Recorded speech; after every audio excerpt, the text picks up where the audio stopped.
I think without any further ado, I want to go ahead and first of all acknowledge that this is a collaboration with Zonta Club of Newport Harbor.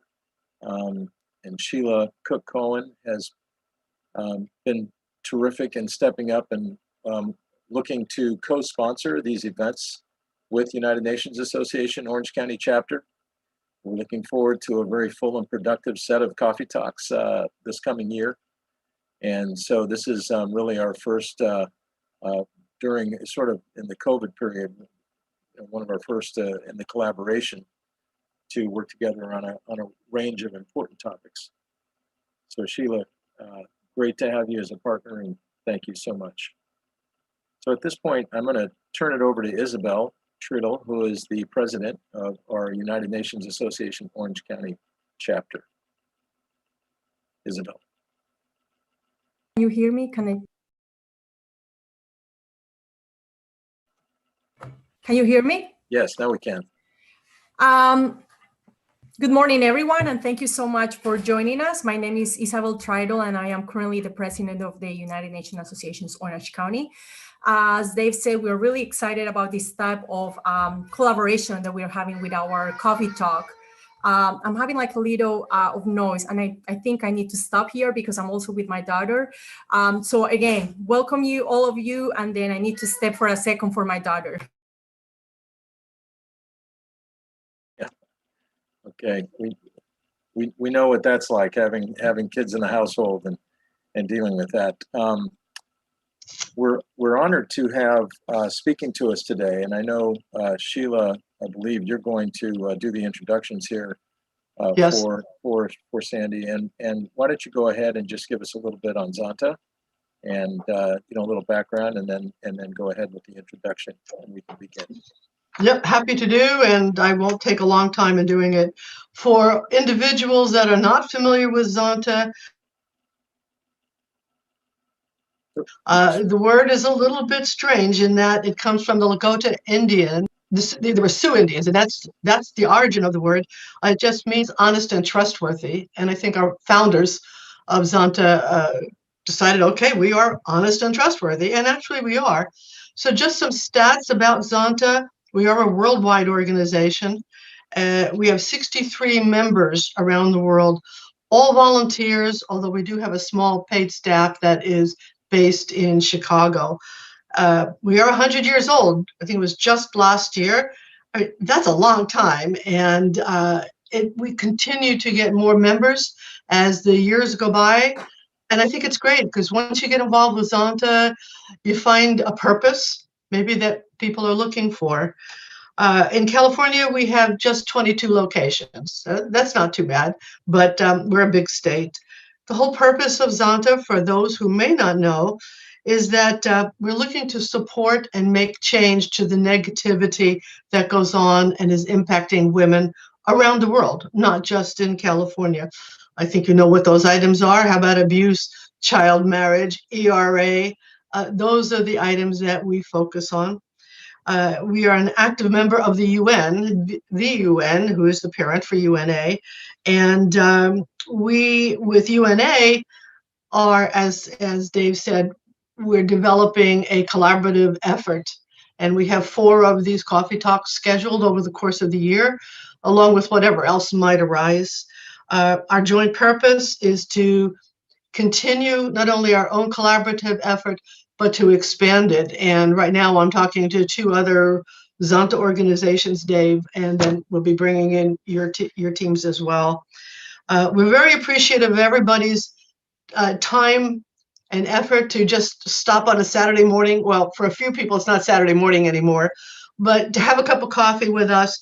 The people we reach out to and learn from, the more effective Zonta can be. So that would be it for now. If you want me to go ahead and introduce Sandy, I'm more than happy to do so. Sandy, are you ready?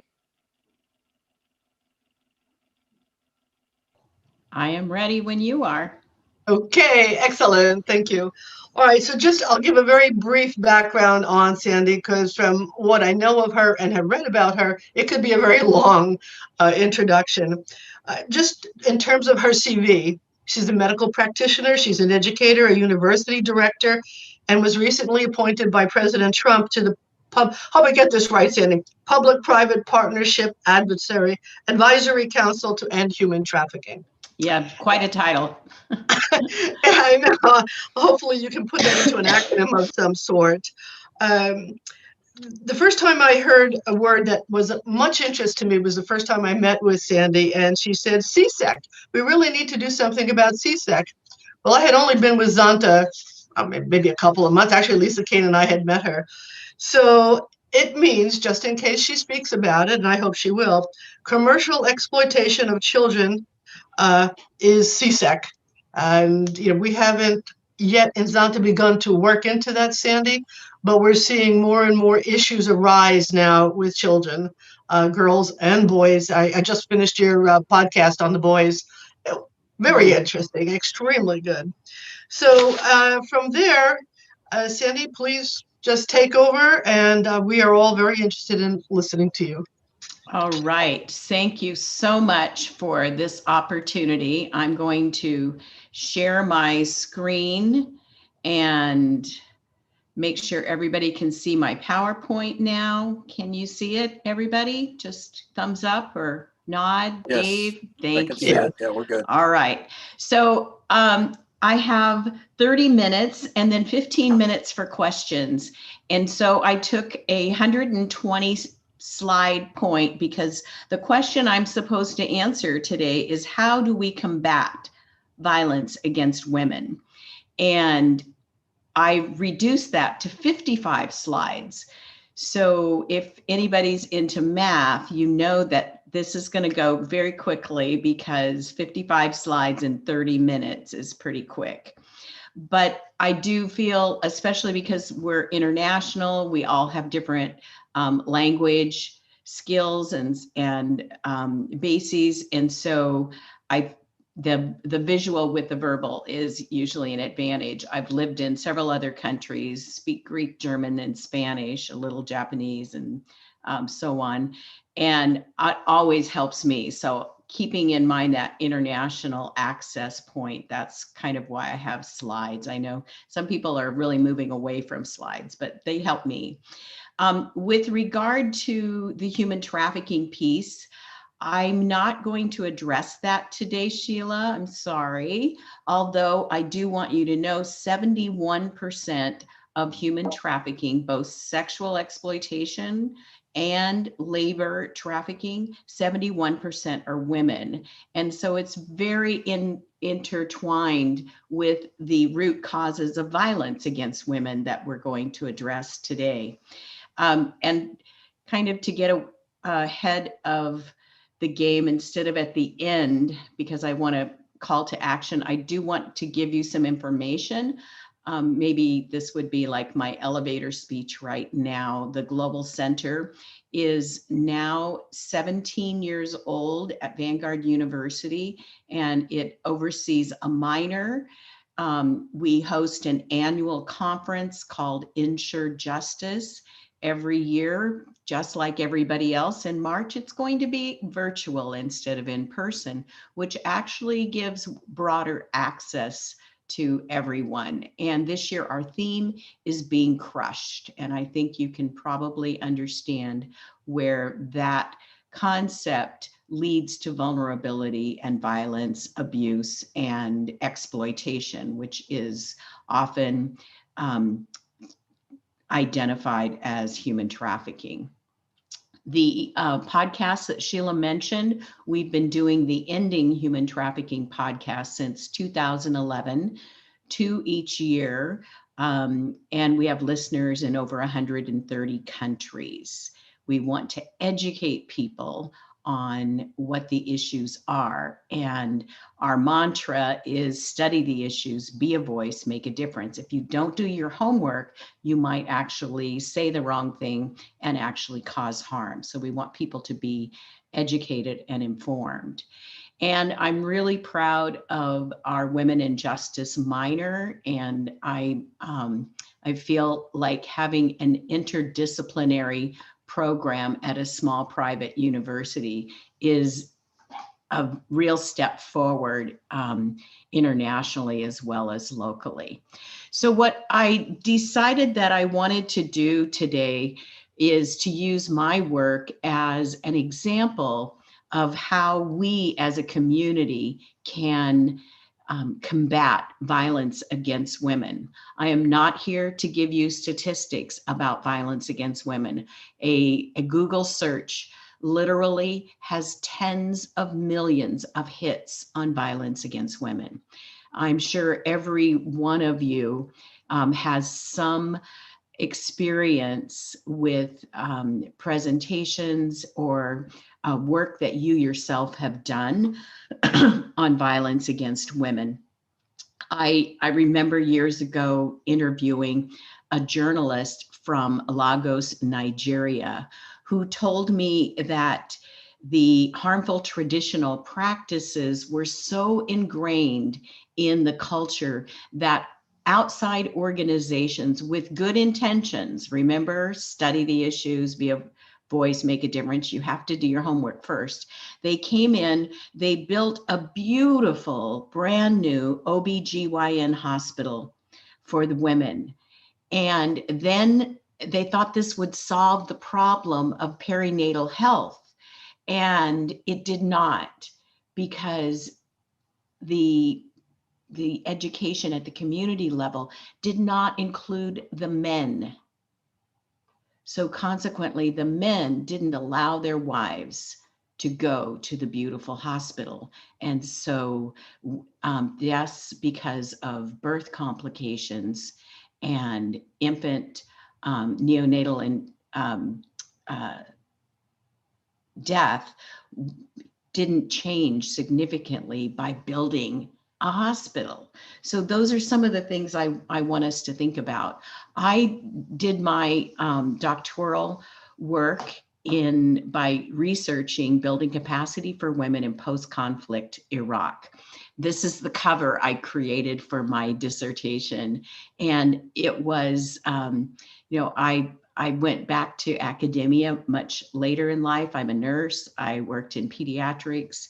And so this was a whole new avenue for me. When I started my research, I had this picture here is like from my life here in Orange County, California, and from my first trip over on the right, my first trip to Iraq. These are all widows whose husbands had all been taken during the night by Saddam Hussein in a train, taken to South Iraq and executed.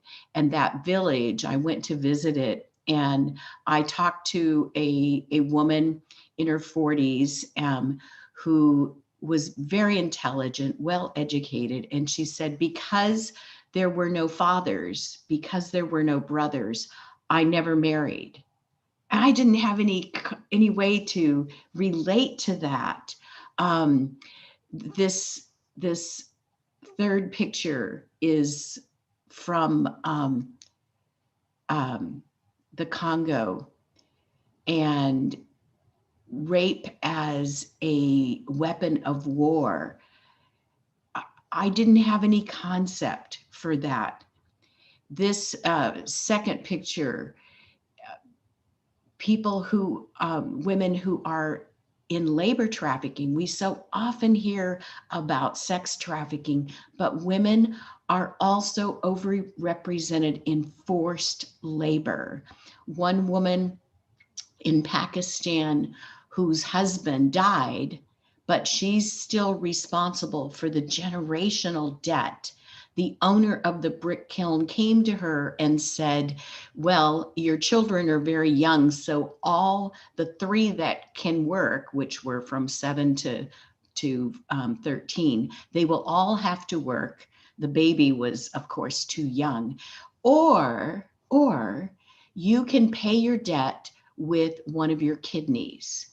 And then she nearly died from post-op complications by paying to free her children by having to give up a kidney. And then CSEC, and I did want to mention it. Sorry there, I went too fast. This is a young girl who was killed by the people that exploited her in commercial sexual exploitation of children. And definitely, I'd love to help you all get more educated on human trafficking issues. So you might want to think about the Ensure Justice Conference and listening to the podcast. But what I want to talk about today is a strategy that is foundational to combating violence against women. We cannot do this without the men. Patriarchy, as anyone who has studied violence against women, we see the role that men play in that and the cultural structures that are part of a patriarchal or patrilineal society.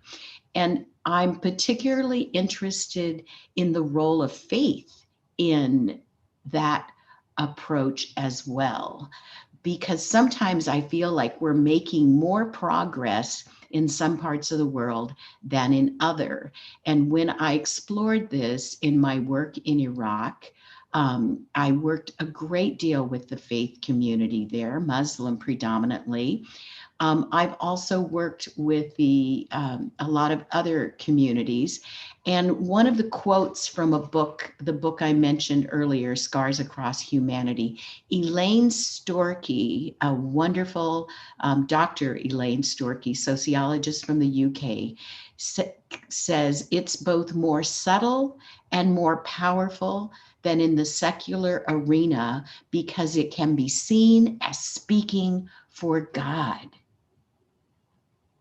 And I always have kept those two arenas separate, faith over here, secular over here. But then when I go into work in a community, I begin to find that many of the issues that women are faced with are often based on, I'll let you mute your mic.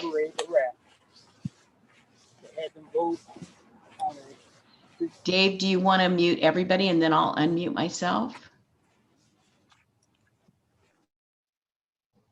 Okay, there you go. Shame-based culture often comes out of some religious context. And shame-based culture is not just in places like where I worked in northern Iraq, but it also happens right here in California.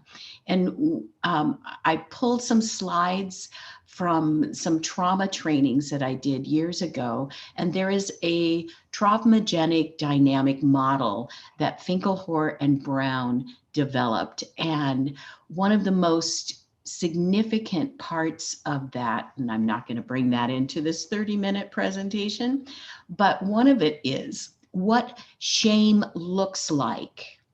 And we often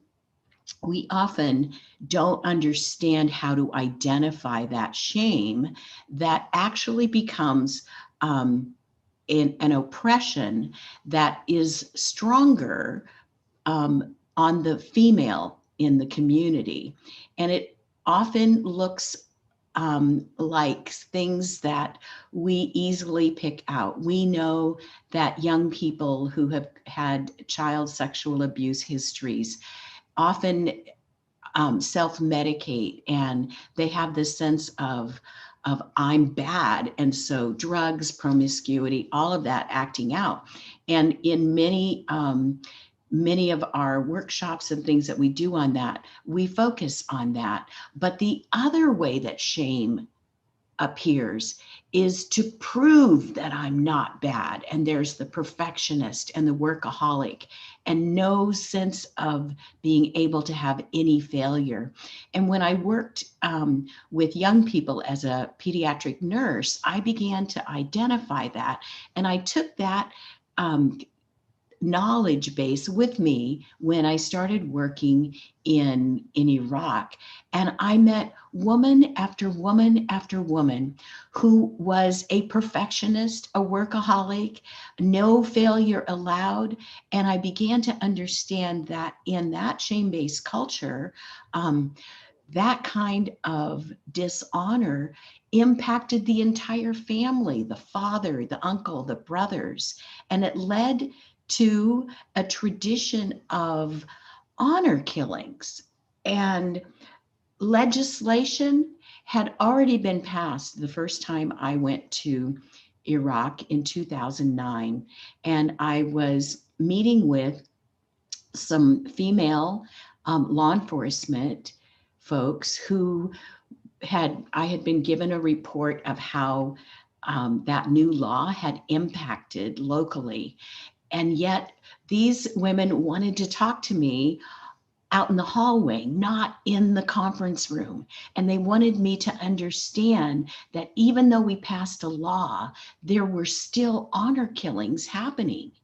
And so we had to find ways to bring new ideas into the culture. And one of my professor friends who came to visit me for workshops and leadership training in Costa Mesa, California, really helped me understand how a lot of what I had said at the beginning just went into the wind, so to speak, because there was no category for including that. So we had to start creating ideas for new ways of thinking. And I watched, how many of you know March 8th is International Women's Day? Raise your hand, put your clickers on. Good job. I celebrate that every year. And it's about empowerment. And I listened to speeches one year back in 2010. I heard Hillary Clinton say the word empowerment 11 times in an 8-minute speech. But when I started looking at what empowerment looked like, lots of times it ended up in a victim blaming situation, because the idea that we created education for girls and then their parents wouldn't let them go to school. Well, here's my pyramid for, and I was very influenced by Kabir. And this idea of empowerment being opportunity is really a tiny little piece of this. You can have opportunity. There is school available in Pakistan, but if you're the elder daughter and you have to take care of the flock, that's the livelihood for the family. So you don't actually have access to that opportunity. You can't actually achieve an education. The father in that family may very much want his daughter to go to school, but he also has 4 other children to feed. And this is part of the family income to have these herds. And shepherding is part of that job. So we have to ask deeper questions about how educational opportunities combat violence against women.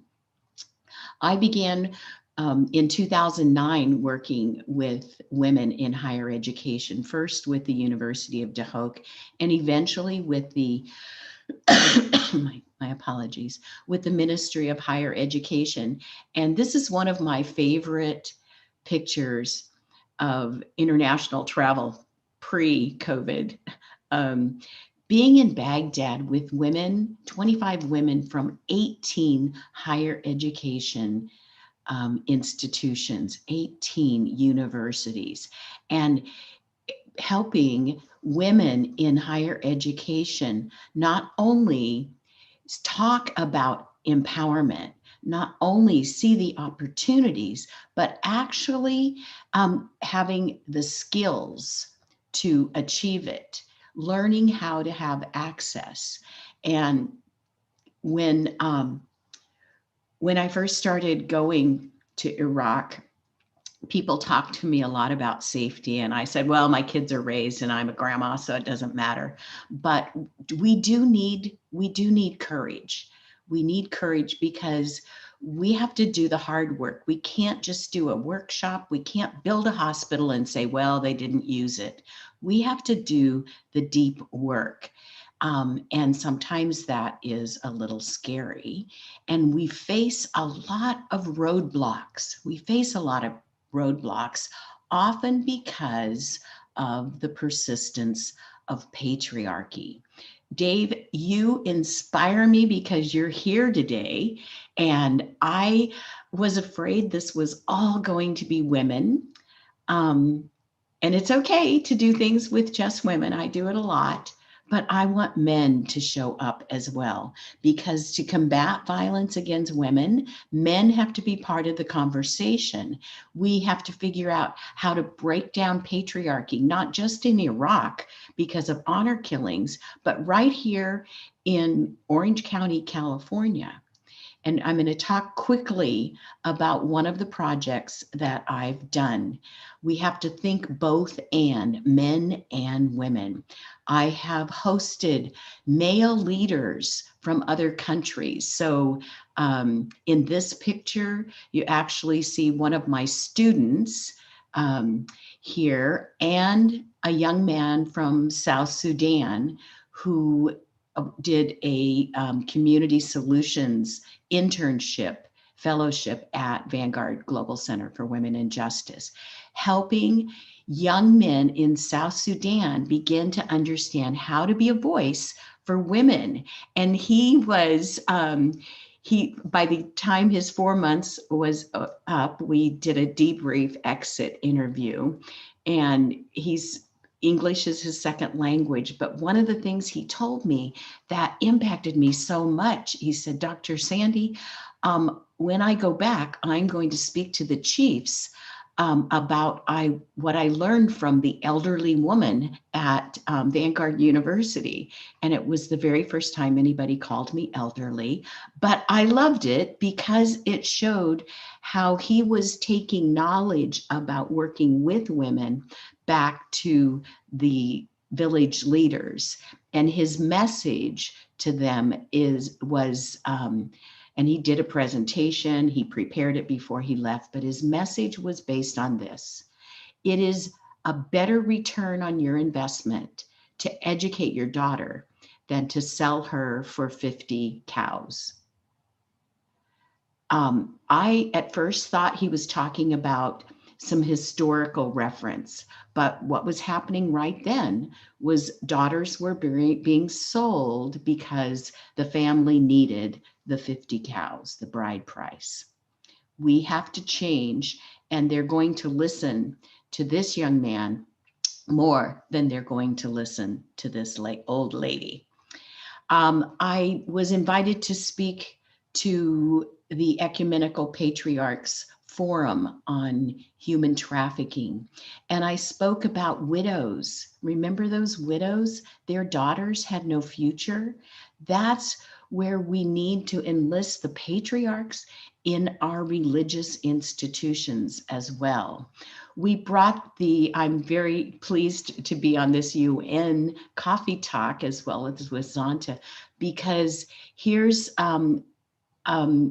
a trainer from the UNODC, my friend, Takis Papadopoulou, and a Syrian who is working with refugees and how we can help women who are particularly vulnerable in the refugee community by empowering men to be part of helping them. This, if you take nothing else away from today, please don't think in either or dichotomies. Think both and. It takes men and women to combat violence against women. Otherwise, you'll build a hospital for the women and the husbands won't let the women go to the hospital. So the rest of this, most of the rest of this presentation, I want to answer the why. I want to answer the why, because if we don't empower women with access to the opportunities, with agency, with resources, they won't engage. And answering the why is important for government officials, the people that make the policy. I've studied Wilberforce quite a bit, and he built networks of elites, academics, faith leaders, and government officials and legislators. And in order to get the top-down laws passed, you have to make sure that the leadership understands why it's valuable for them. So one of the strategies that we had working in Iraq was to actually demonstrate how when women have more presence, everybody thrives. And in 2014, the UN secretary said that when women are at the table, peace treaties are more durable. Children are educated. So we cultivate those support networks for women in higher education. And then we begin to see changes locally. So imagine the first time I taught at University of Duhok, they had to force them, but they actually had young men come to my lecture. They didn't force them, but they made it part of the requirements for the course they were taking. But after a few years of that, we began to see those young men changed their attitudes. So when women are professors in the university, that's going to impact the students who graduate from that university. That's combating violence against women by changing the way young men think, not just changing the way young women think. How do we start doing that more? We have to cultivate women leaders. It's like planting a garden. You don't just suddenly say, okay, women can be Congress people, they can be legislators, they can be in parliament. The first time I went to parliament in 2009 in the Kurdistan region, they were very proud to set up a meeting for me with the Women's Caucus, 2009, because based on UN protocols, they had changed their dynamics so that women had to be 30%, or they were striving for 30% of parliament. So now there are 10 women elected, and I went to meet with them. They're brand new, and there was a big round table, and at the foot was a man, and at the head was a man, and then the women were on the side. And so even though they were in parliament, they didn't have the skill set. They didn't know the process. They hadn't studied political science. And so they were being treated with less dignity, not because they were women as much as it was because they didn't know the process. So if we're going to be successful, we have to prepare people to be successful. We have to create space for them. We have to provide support networks and feed the new plants. That means, and this is always interesting for presidents of universities, but those 18 universities with 25 women in the newly formed network that we put together, they had to actually create a budget. And for that culture, that meant a budget for food, because you can't have a meeting without food. I know we can in COVID-19, but you can't really. Can anybody do a meeting? I've been to lots of Zonta meetings, and I've been to the UN. Everybody feeds us and gives us coffee and tea. Actually, the tea in Iraq is my favorite. So to do this, you don't have to reinvent the wheel. You can keep on keeping on by using what other people have already done. There are so many resources, and if you're interested in some of the resources that I have available, please let me know, put it in the chat, and I'll send you some links. When we had a higher education roundtable, one of the most important things we identified is the lack of relevant experience, like the women in Parliament. So to combat violence against women at a legislative level, we need to make sure that women have the relevant experience in that field. And when we ask women to be leaders, we have to be intentional about identifying potential leaders, keeping them in the pipeline, developing their leadership skills. One of the things that the Deputy Minister of Higher Education in Baghdad asked me to do when I came to Baghdad to do a week-long seminar is to teach the leaders, the women, how to manage conflict. Well, that wasn't, I wanted to teach on empowerment, but he said, no, what happens is when they go into a meeting and men say no, they don't know how to counter in a professional way with conflict management skills. Well, you know, I've studied conflict management. So we did development in leadership around conflict management. That's an amazing tool in combating violence against women. Creating opportunities for encouragement, because when you go to a meeting, and it still happens, let me tell you, here in California, and I try to say something and nobody gives me a chance, I finally start to say something, and then people talk over me because I live in a patriarchal society. Connection. We need to have networks that do those things, that develop and encourage and build leadership skills. Understanding that there are unseen barriers. There's lots of resources to help with overcoming the gender bias in leadership opportunities. Second generation gender bias means that I love the Gina Davis See Jane campaign. Women don't try to do things. Little girls don't plan to become president, don't plan to become prime minister, don't plan to become the faith leader or the professor, because they didn't grow up seeing that. So how do we begin to create more role models, take the barriers out of career paths, and create access to networks, Baseline, people become leaders iteratively. They increasingly have challenging roles. They learn from mentors, they experiment, they go back, they repeat the process. Research shows, though, that it's much more difficult for men because of those subtle biases. And we have to be persistent and be to overcome those biases. One example is when a man is assertive, it's okay. But when a woman is assertive, she's called too bossy or in some other way denigrated.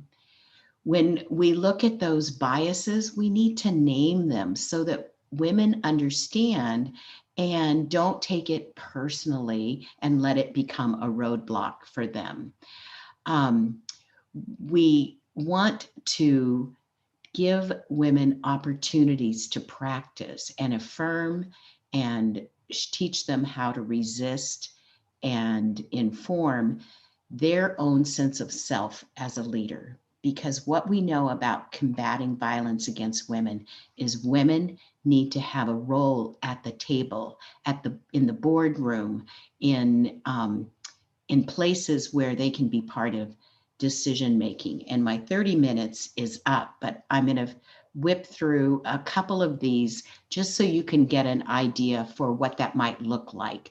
Sandy, we have you down for another 5 minutes at least, so you're fine before Q&A. Okay. So okay. You're fine. All right. Thank you. We got ahead on our program a bit, so we're good. Okay. I set my 30-minute timer, so I'm good. All right. Thanks. So identifying workspaces. If you've already become a professor, you've already become a leader in your sector, find someone to mentor. Invite them into a coaching relationship. Take them with you and create peer groups. You need some spaces where you can vent and you don't invite Dave Rice to come. It's just women. But you also need places to practice saying to a man, I don't agree. When I sat with those 10 women, none of them were willing to say to the 2 men in the room that they didn't agree with them. And far be it from them to say you're wrong. And it was after a while, I said, so the problem involves the men as well. How do we change that? And the chair responded, he responded, it will take many generations. So we finally talked about kindergarten and changing how we teach. So one of the research projects that we did at University of De Hoog was to evaluate all the primary readers in the prefect. And we just took pictures of the illustrations in the book. And eventually we learned that all of the pictures of women were either holding a baby or dishes. Only one picture had a woman in a professional outfit who was an attorney. Every other picture didn't show women achieving that level of professional expertise. So we have to identify them, give them space, develop those networks, make sure they have access to women's leadership development. My first project in Iraq, I set up a summer internship for a young professor teaching law.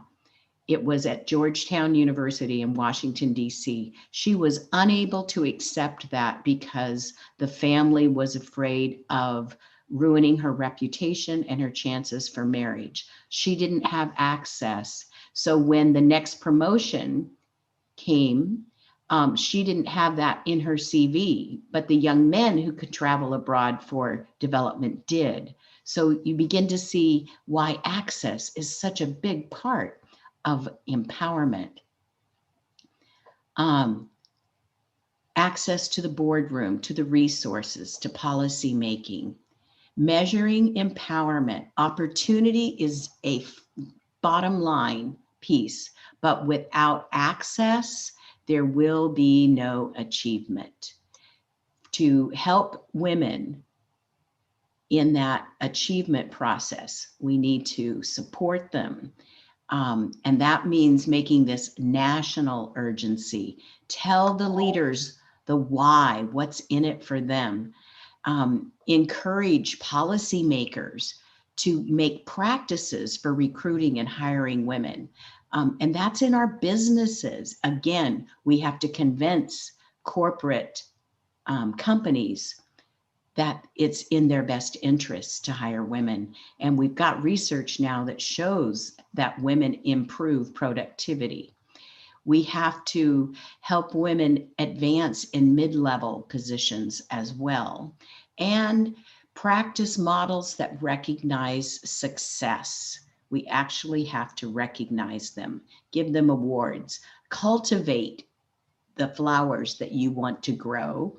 I'm like, I see sometimes that when I go to leadership conferences, they use all sports metaphors. So I decided to try to find the middle. I'm not going to use cooking illustrations, but agriculture, men do that too. So cultivate, plant your garden, water it, feed it, protect it from environmental risks.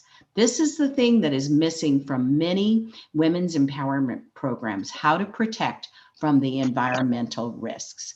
To combat human violence against women, we also need to treat them with extra care to empower them. Longfellow said, "We judge ourselves by what we feel capable of doing, while others judge us by what we have already done." There are roadblocks. But together, working together, both and men and women, we can make a difference. We can end violence against women. And it's going to take men and women working together, creating access to the opportunities that abound. And we have to measure our progress in combating violence against women with access, resources, and agency, instead of saying, well, we built a hospital, but the husbands wouldn't let them come. Thank you. Amazing. Thank you, Sheila, Sandy. That was terrific. And I know Sheila is going to facilitate now a time of Q&A and discussion. Several of you have entered some questions I see into the chat, and then beyond that, there's a raise hand function that if you want to use, you have a question you'd like to ask directly. So Sheila, I'll turn it over to you.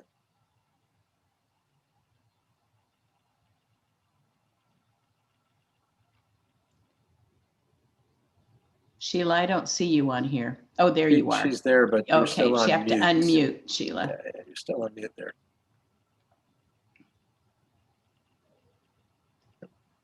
You just need to click on Got the, okay. One of these days, I'm going to learn how to use this system. It's okay. So, We're all learning. sorry, Sandy. Okay, so you hear me okay, Sandy? Yes. Yes. Okay, good. Okay, so the first question we have here is from Dr. Johnson Katarissa to all of us. And I'm not quite sure where he's from because I don't have that on the question, but here it is. Women in my community have presented, oh, where did it go? Sorry. Women in our community have presented appearance like they are used to talk kinds of violence, early marriage, no access to education, sexual violence, economic violence, talking to women in the community that they are undergoing violence. They don't believe because violence has been part of their daily life. How do we change that behavior?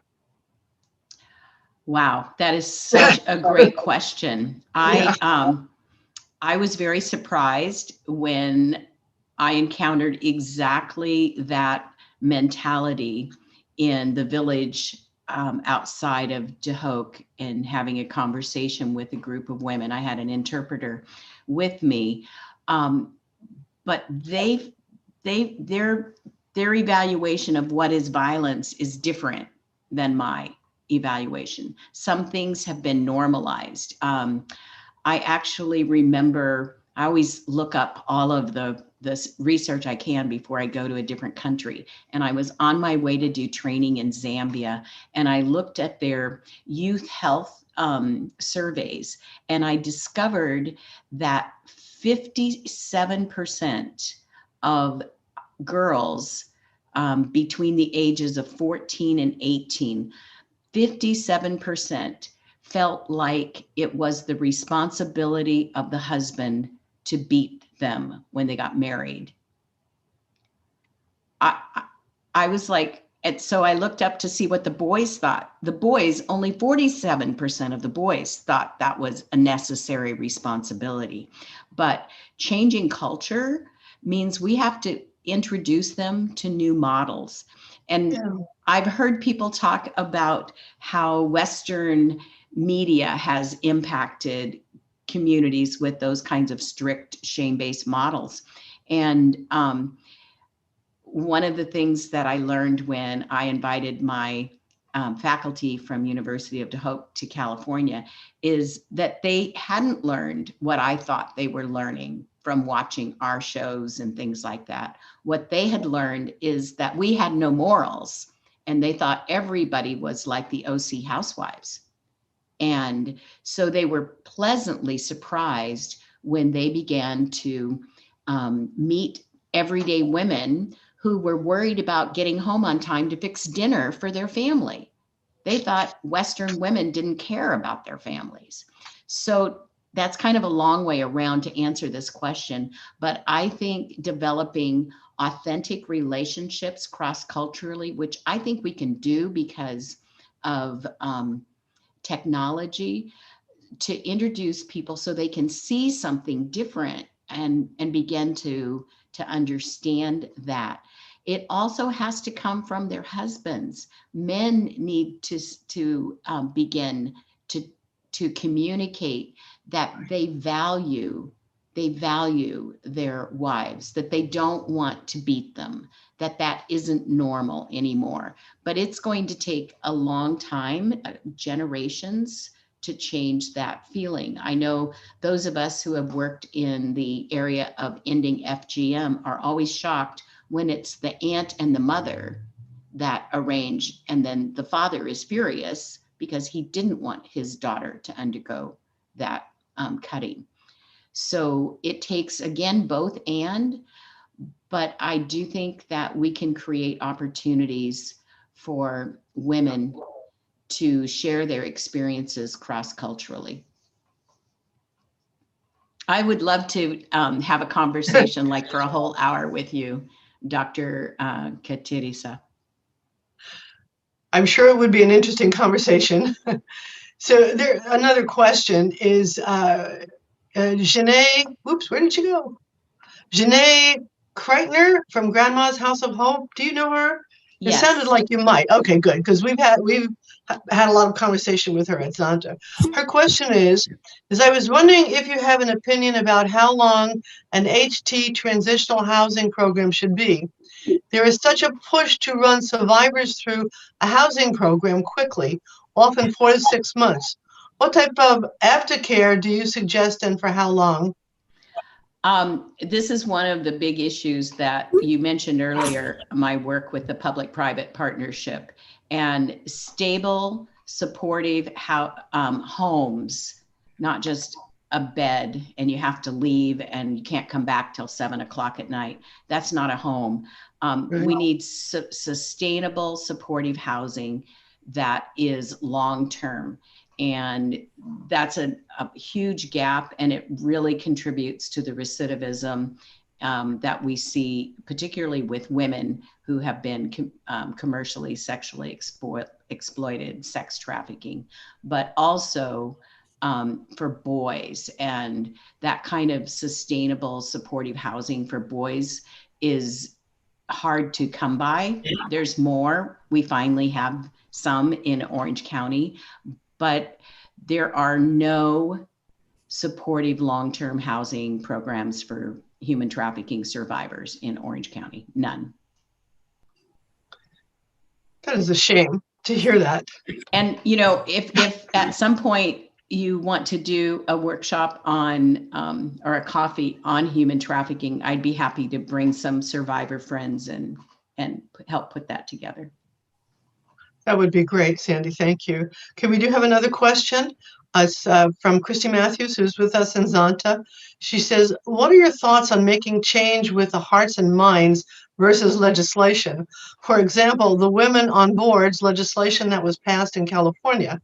In addition to, of course, the needed legislation preventing violence against women, what are your thoughts on legislating giving women additional seats at the table? But of course, you've already spoken to that, but perhaps you might want to embellish a bit.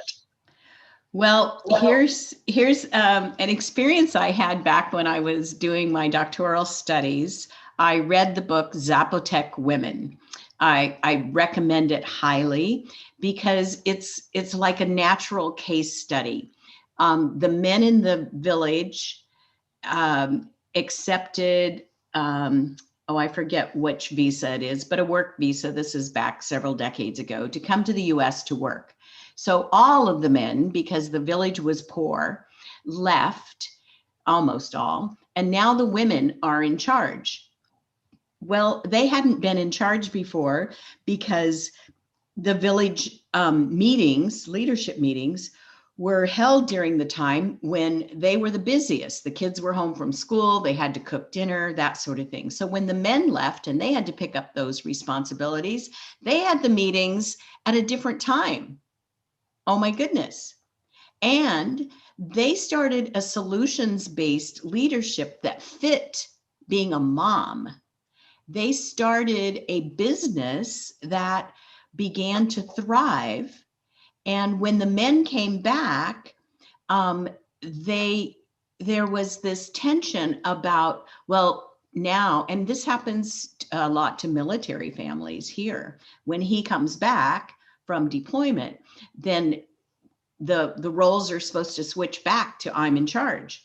And the women in the Zapotec village said, no, we have a business we're running. We're making money. Now you don't have to go and live someplace else.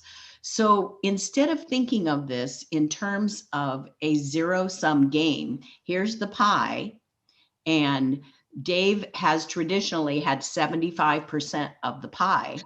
And so now we've got more because he was gone. When he comes back, he doesn't want to give anything up. But the problem with zero-sum thinking is that you are limited to that little pie. And actually now, because you're both at the table, the pie is bigger, and we Right. don't have to give up something. Okay, that makes sense to me. Any other questions?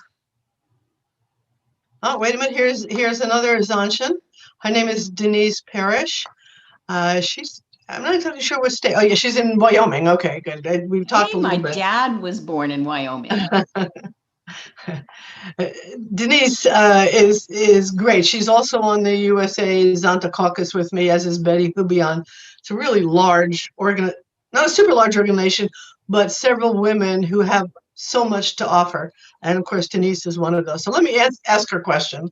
We're looking at a programs that change social culture by working with high school and junior high boys, prevention programs, and dealing with anger management. Any comments or thoughts? So I've seen several programs working with boys, and I think that's great. But I do have one caveat. They've got to have practice with girls. So you have to create opportunities for them to work with girls as well. You have to have safe network experience opportunities where the men and the women, the boys and the girls are doing this together. And they need to see that modeled. So when you just bring in men to talk to the boys, it's not enough. We have to have women as well. It's not that slide, either or, is take that home with you, take that idea, because we have to model what we want to have happen. My Vanguard student Live to Free team goes into the high schools, men and women together, and they talk about how young men treat young women.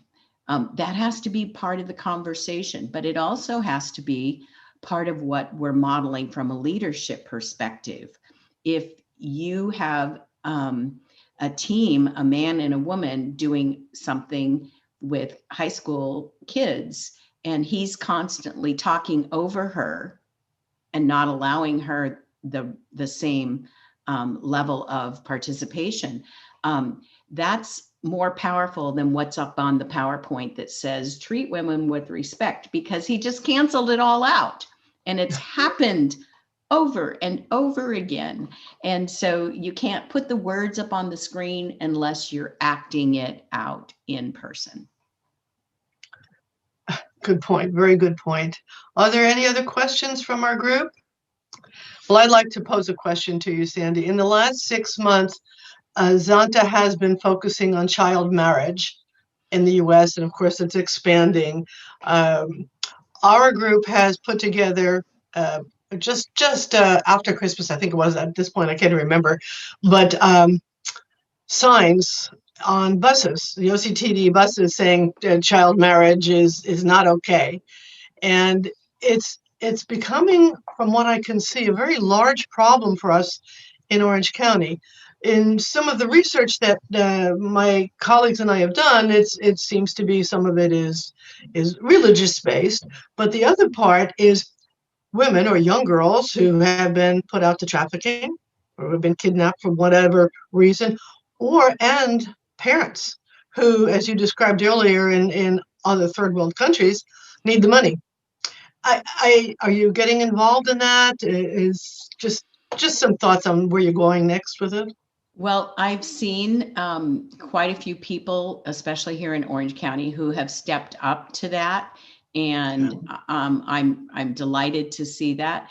It's kind of like I have a plate, and at Thanksgiving I put too much on my plate, and then it starts falling off. So I'm involved. I've done a couple of partnership events with some friends working on this, but it's not become a main issue. It is one form of human trafficking that is widely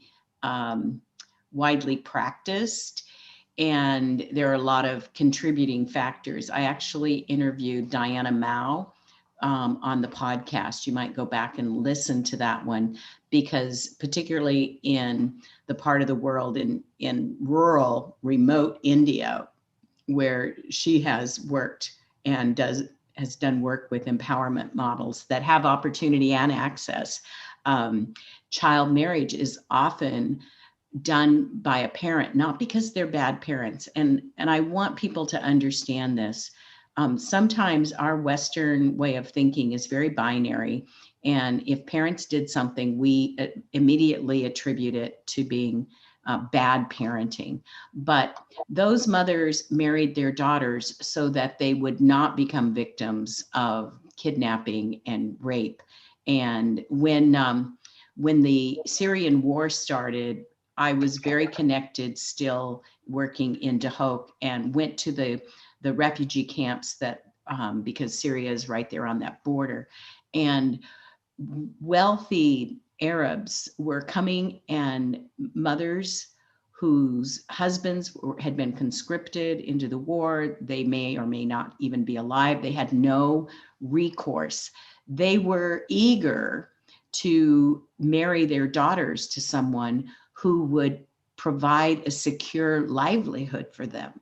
So it was out of a sense of survival, not because they wanted money to get rich. It was about assuring the survival of their children. So again, back to how I started, study the issues before you start making judgments. Cultural traditions, harmful traditional practices, it's actually an area of literature that you can study in lots of different places. And those traditions are hard to break down. And I was, when I first came back from my experience in Iraq, learning about firsthand about honor killings, I was talking to a law enforcement friend of mine, and it's like, oh gosh, I'm so glad we don't have that here. And he goes, well, actually we do. We just don't call it that. But this has happened right here in Orange County, and it's often been associated with particular cultures. And in those communities, it's very covered, and we try not to examine it in that light. So we have Western terminology for homicides that are intimate partner violence, and we often don't include the cultural context. Yeah, understood. Thank you for responding. Are there any other questions? Sheila, yes, this is Isabel Tridel. I do have actually two questions. So then the first one, thank you so much, Dr. Sandy, for all this informative session. My first question is regarding the case that you told us about this member from a tribe who came to Vanguard University as his internship, and then he went back to his to the chiefs, and then he started kind of transferring the knowledge that he got from you. So my question is about the follow-up. What is the current situation, and what was the impact like after the program? And then I want to know the current situation.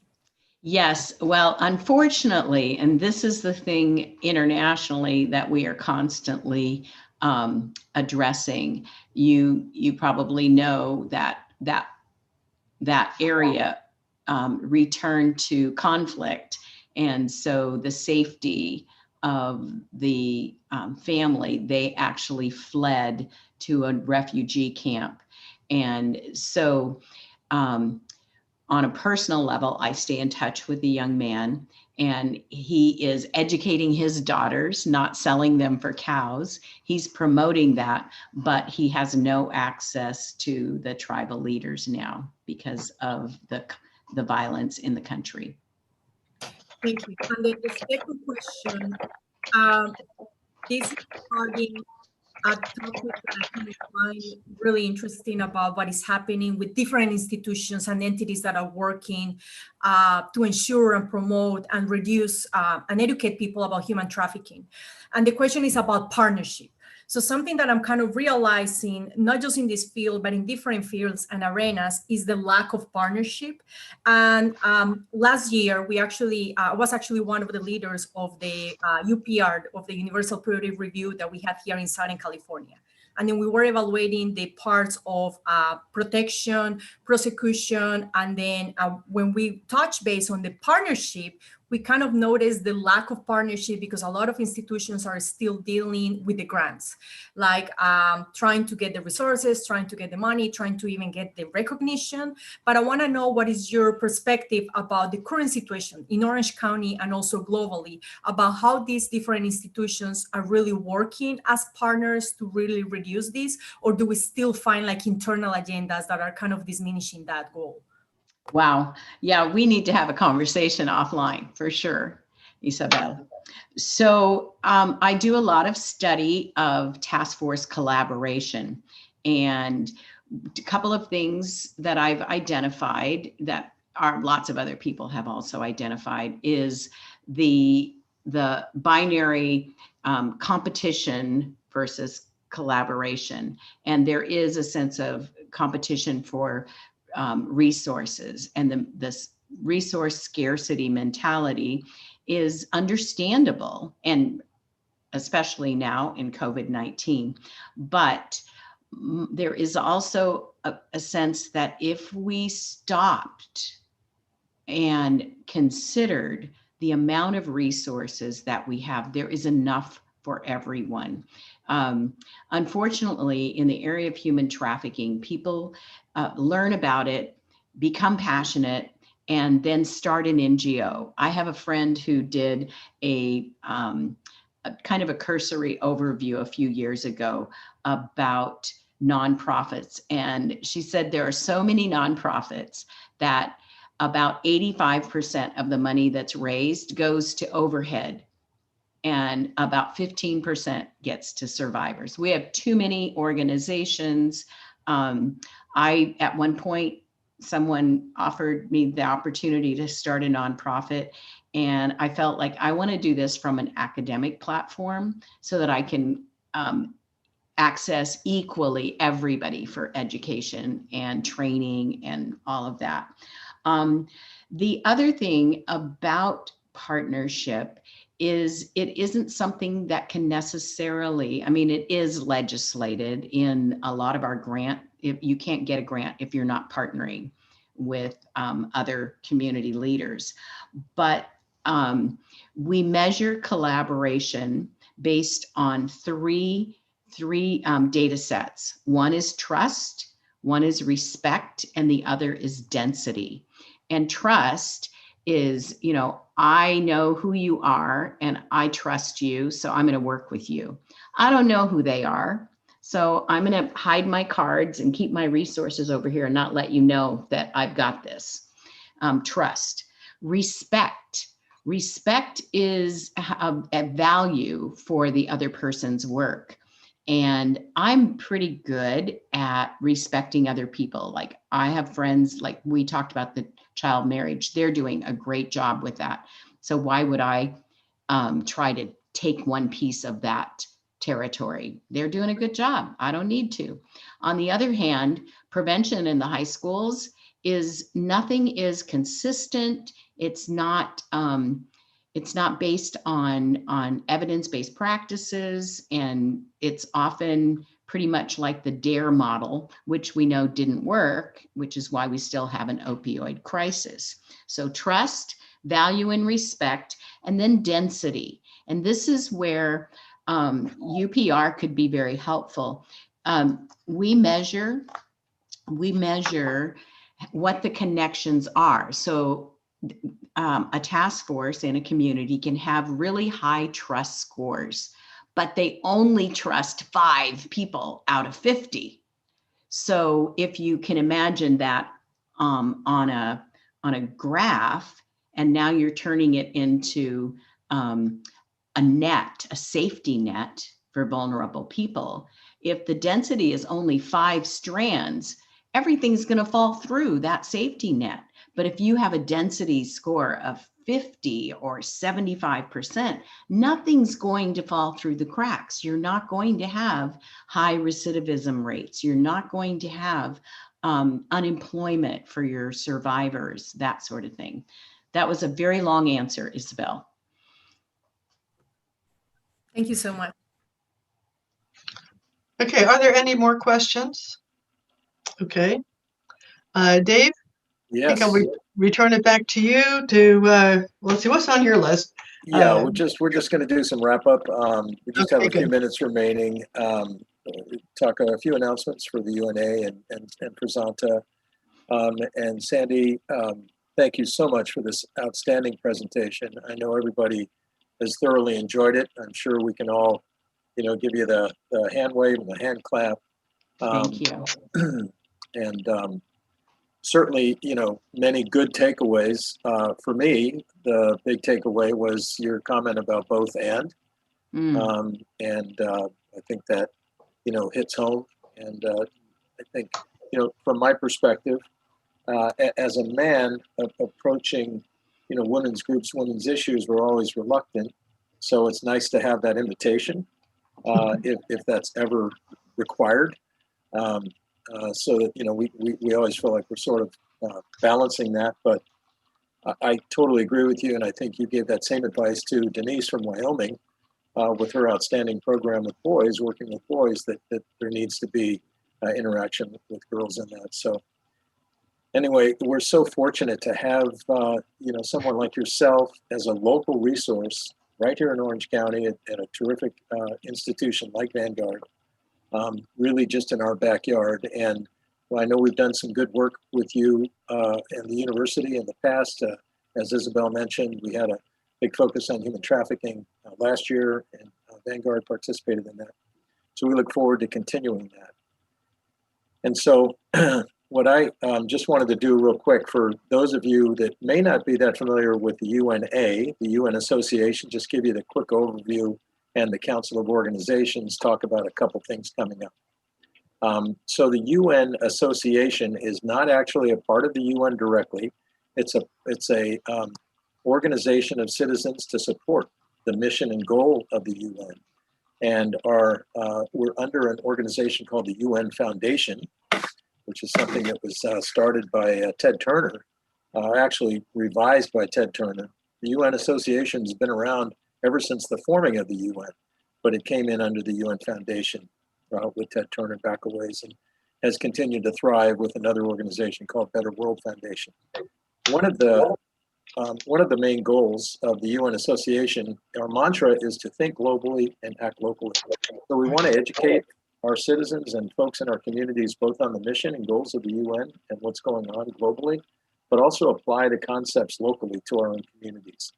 And so these efforts, these coffee talks, are really an effort to help promote that, which is to take issues that we're having locally in our communities and educate and provide a good forum for discussion around those issues. And to that end, we have an entity called the Council of Organizations. It's actually a UNA USA wide organization, but each chapter a UNA chapter may have their own version.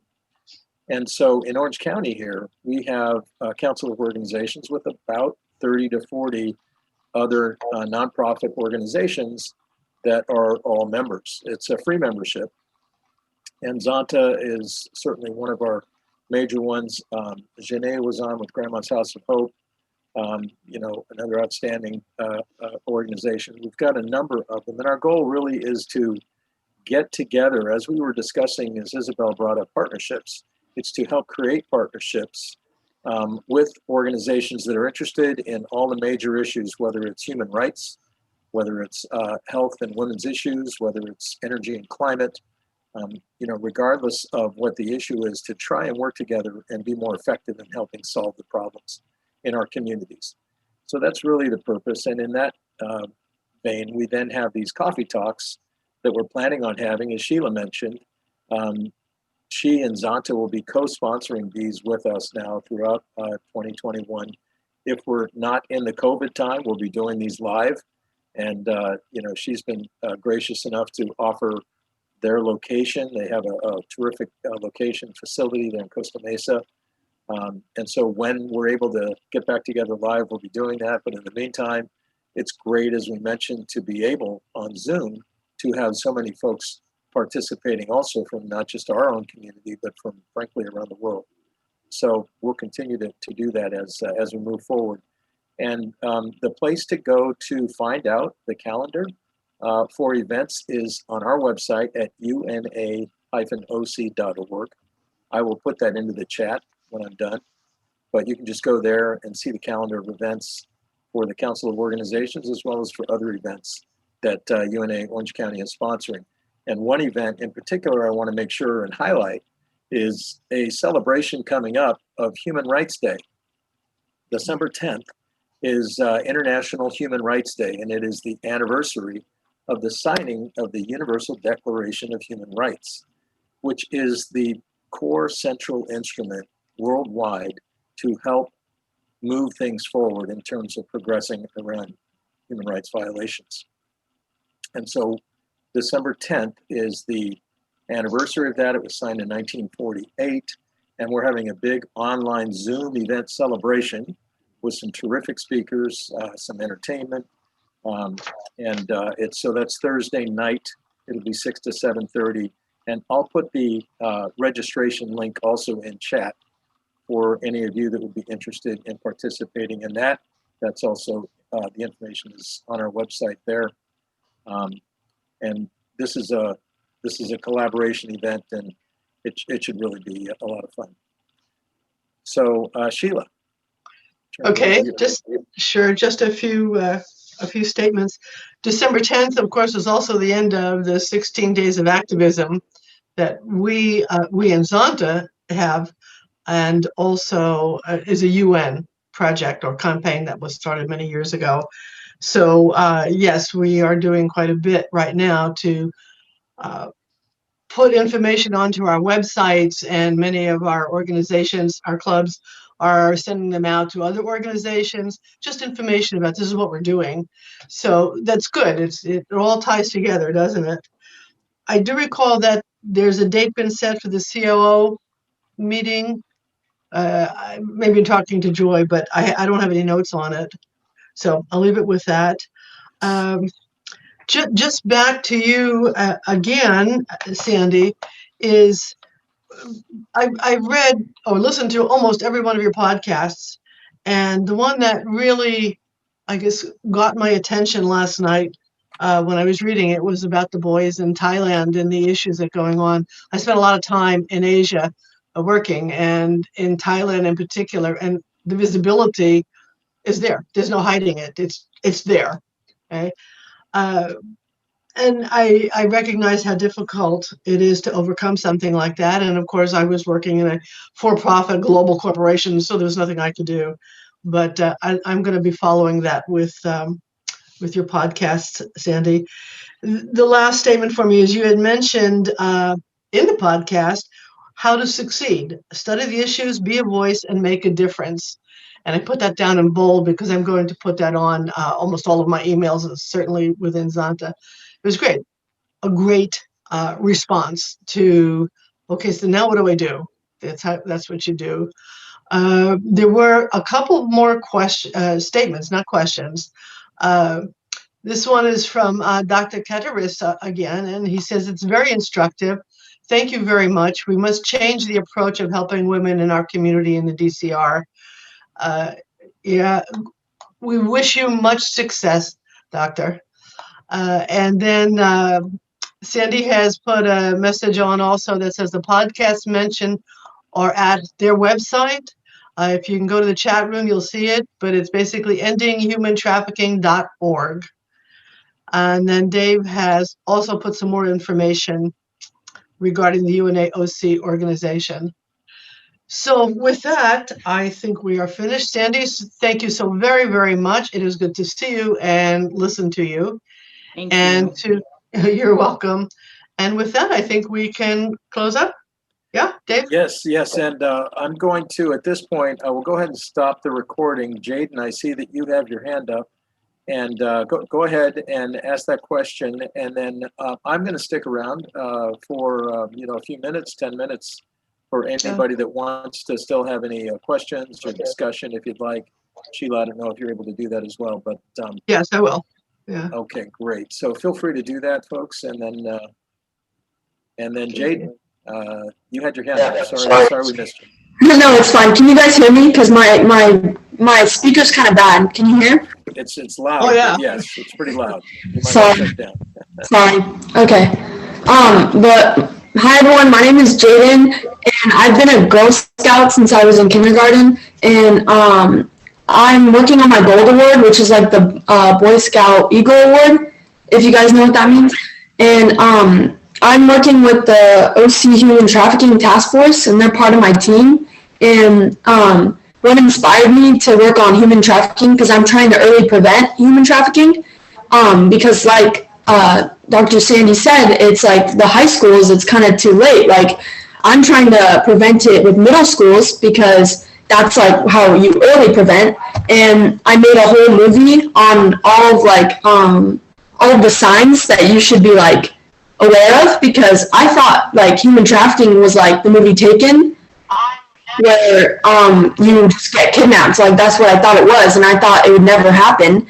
But one of my good friends from cheerleading, she got human trafficked for 5 days, and it really inspired me to like take action and make a difference. So I just want to let you know why I'm here, and I want to learn more about it. And I have a lot of people on my team now, and yeah, that's it.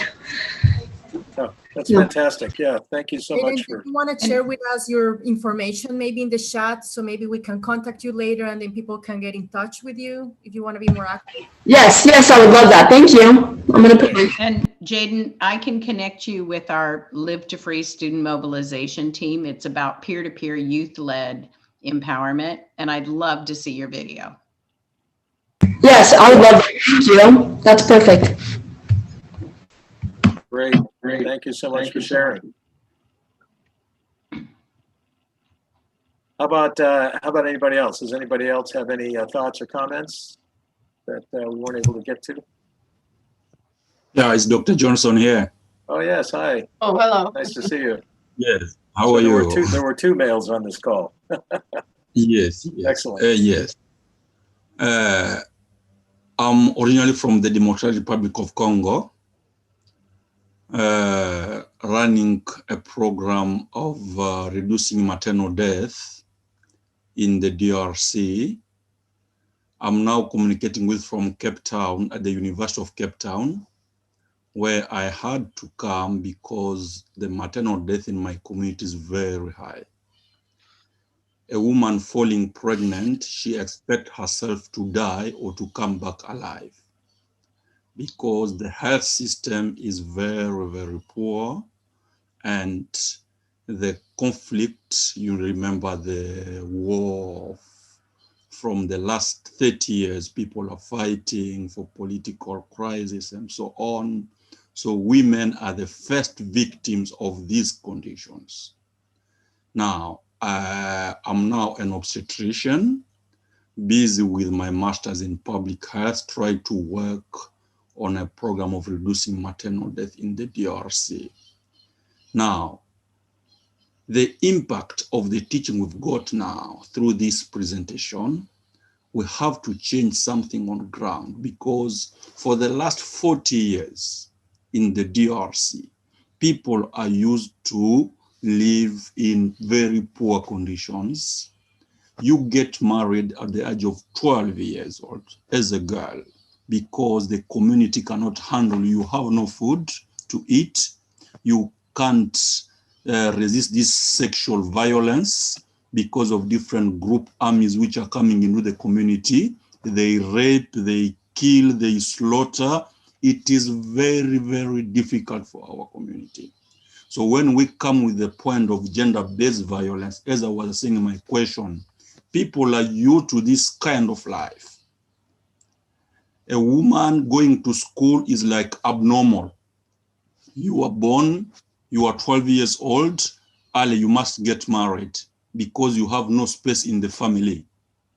If a woman delivers only girls, she's chased from the family because she's not producing for that family. They call her unproducing woman because she only delivers girls. If you have no boy in the family, you are a useless woman. And they will be calling you like a radio which only consumes power without producing anything for the family, you know. So they will call you names. You can't work to produce something for your family because you are just at home to give birth to children. So this kind of life has been like that for years. Now, when we come to explain to the community, no, this is not a type of life you are supposed to live. Women themselves, they will say, no, we've been like that. We were born in this system, and today we are in the same system. We are dying in the same system. It's difficult to abide to change. So this talks has brought a very good approach to us. I think with our community and my partners, we are working home, we will try to emphasize the point of women accessing education, women accessing right help when they are sick. You can't imagine in a community like 1 million of women, no one has ever had a pap smear to screen for cervical cancer. Mm. In 1 million of women, no one has access to family planning. And when she comes to the hospital, she's graph 10/9, you start talking to her about family planning. She says, no, it's God who gives children. So let me produce as much as I can. So you know, remember, hemorrhagic complications are there. Remember, hypertensive complications are there. And there is no blood bank. You deliver your 12th child, you bleed to death. They say the will of God, go by, and your children. It means it is a disaster. So when we are partaking such a coffee talk, it helps us to empower our girls on ground, because now people are opening universities around, people are trying to bring this new approach.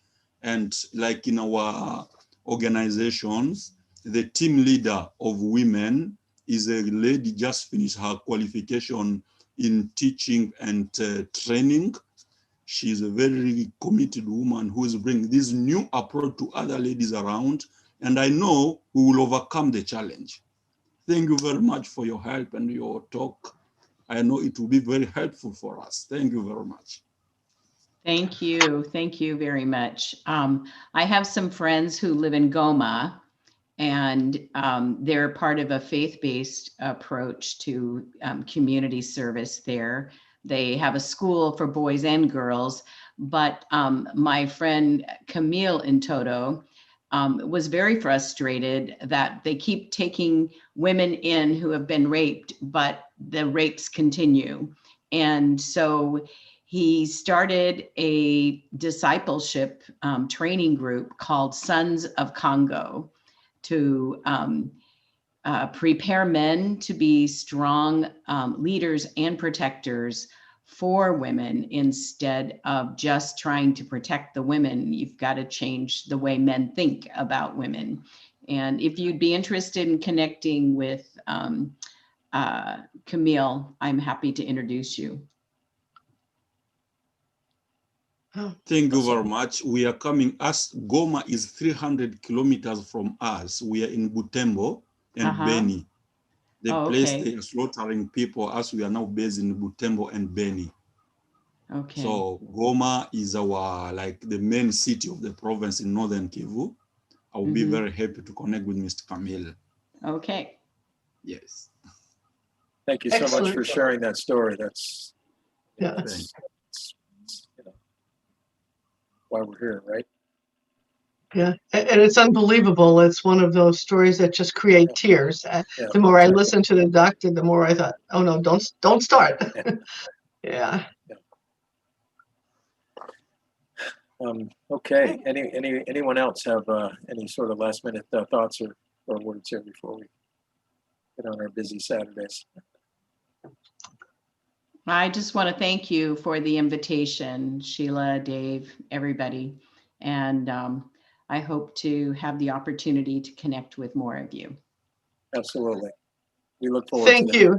Thank Yeah, you again. thank you very much, Sandy. Okay. All right. Goodbye, everybody. Have a great weekend. Thanks again for participating.